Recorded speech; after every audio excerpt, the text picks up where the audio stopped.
One of the 9 episodes coming up has a Disney content warning, and we can't find a single reason why, not one.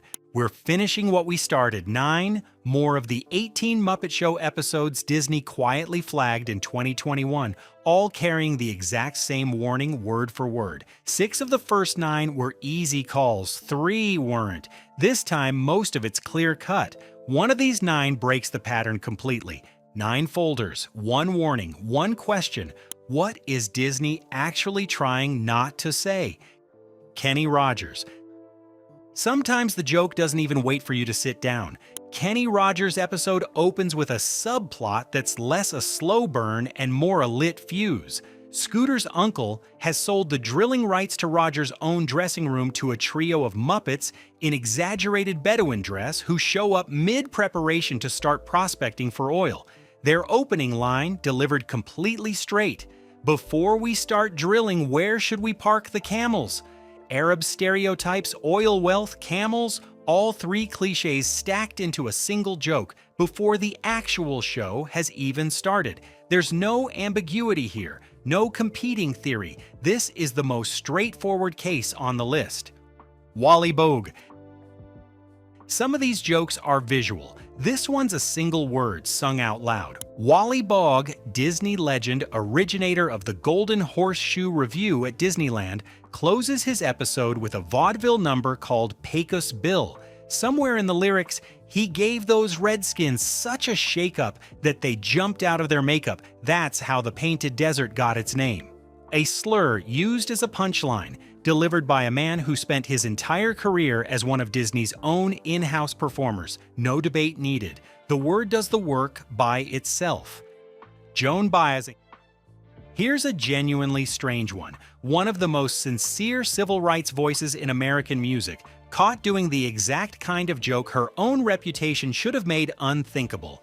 In a backstage sketch, Joan Baez, a woman who marched with Martin Luther King, who built a career on protest and solidarity, tells a group of rats they could learn something from Mahatma Gandhi. When she goes to fetch the book to show them, she finds it already in the hands of a nearby baby who won't hand it over no matter how she asks, as Rizzo eggs the baby on from the sidelines. A small, chaotic presence who spent this whole show mostly watching from the edges, same as usual. Once she finally wrestles the book free, Baez delivers the line in a mock Indian accent. That's what happens when you take Gandhi from a baby. It's brief, it's a single line, and it's completely at odds with everything else her career stood for. There's no dispute about what triggered the warning here. The real tension is how someone with her politics ended up doing it at all. Jonathan Winters.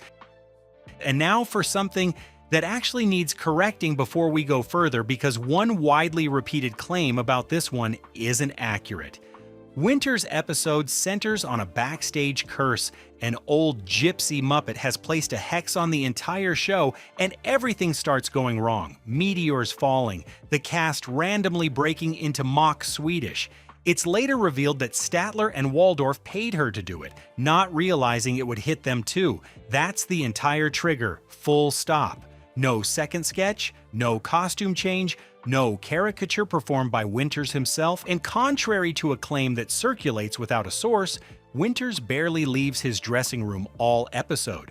The Romany stereotype embedded in the gypsy curse trope is the warning on its own without embellishment. If you're new here, this is exactly the kind of Muppet cold case we dig into every week. Hit subscribe before we get to the one that actually breaks the pattern. Alan Arkin.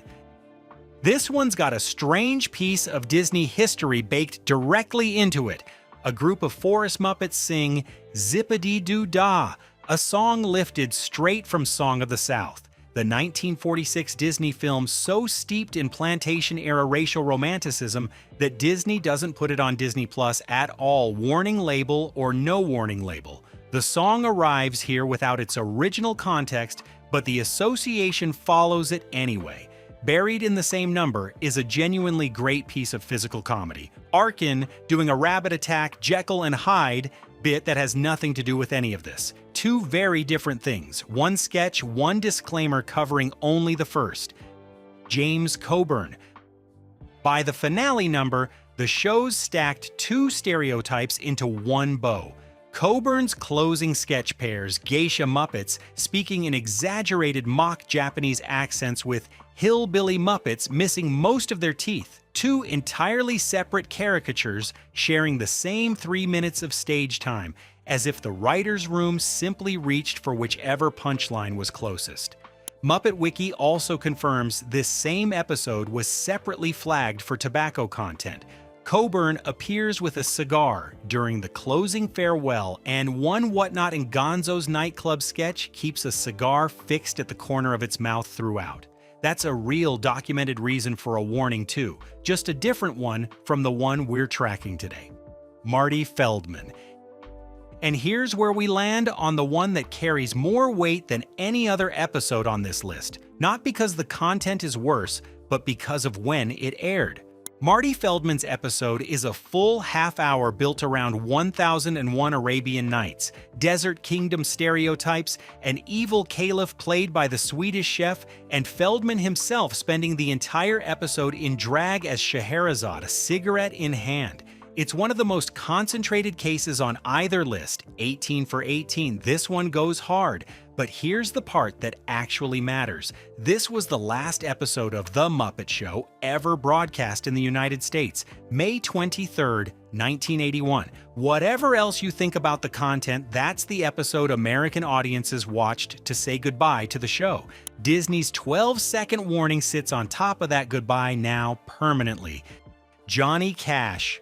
Quick one, because it doesn't need much explaining, as though there's more going on around it than the flag alone. Cash's episode opens with The Martins and the Coys, a folk number about two feuding families that ends in classic Cash fashion, with an all-out shootout between the two clans.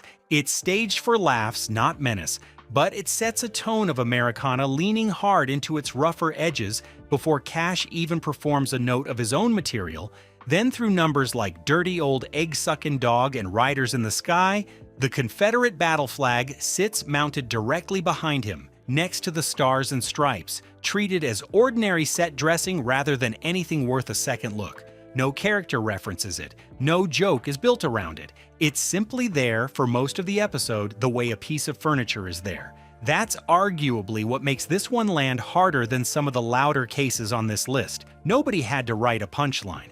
The flag did the work just by being visible, episode after episode, until someone decided 4 decades later that it needed a warning after all. Debbie Harry. And now, the one that actually breaks the entire pattern we've been tracing across all 18 episodes. Debbie Harry's episode has Blondie's Call Me, a song written from the perspective of a male escort for the film American Gigolo, performed here unedited, alongside a Frog Scout troupe learning to pogo to a punk number. Search as hard as you want. There is no ethnic caricature in this episode, no accent, no costume, no stereotype of any group. So why does this episode carry the exact same negative depictions of people or cultures warning as Kenny Rogers' camel joke? Muppet Wiki's own Disney Plus advisory page confirms this episode was separately flagged for tobacco content, noting that 2 members of Harry's band appear with a single tooth designed to resemble a cigarette. That's a real documented reason for a warning. It's just not the reason we're supposedly tracking today. The most convincing explanation is also the simplest one, and the most damning. Disney may never have written 18 individual warnings at all, just one, pasted onto whichever episodes tripped some internal content filter, mature themes here, visible smoking there, regardless of whether the reason had anything to do with cultures in the first place. If that's true, the label on this episode was never really about representation. It was corporate liability, wearing the language of representation as a disguise. 18 episodes, 2 videos, 1 identical warning stapled to every single one of them. Here's the exact wording, word for word. This program includes negative depictions and/or mistreatment of people or cultures. These stereotypes were wrong then and are wrong now. Rather than remove this content, we want to acknowledge its harmful impact, learn from it, and spark conversation to create a more inclusive future together. Read that back against everything you just watched. 8 of these 9 cases line up with it exactly. The 9th doesn't, not even a little. And across all 18, one thing never changed. Not one of these disclaimers was ever about the guest star. It was always the number, the sketch, the costume standing next to them. So here's where we land, right back where we started. 9 folders, 1 identical warning, and only 1 real question worth asking. What exactly is Disney trying not to say? 8 times out of 9, the answer was sitting right there on screen the whole time. The 9th time, the answer might be that there was never a real answer to begin with, just a label applied once and never explained.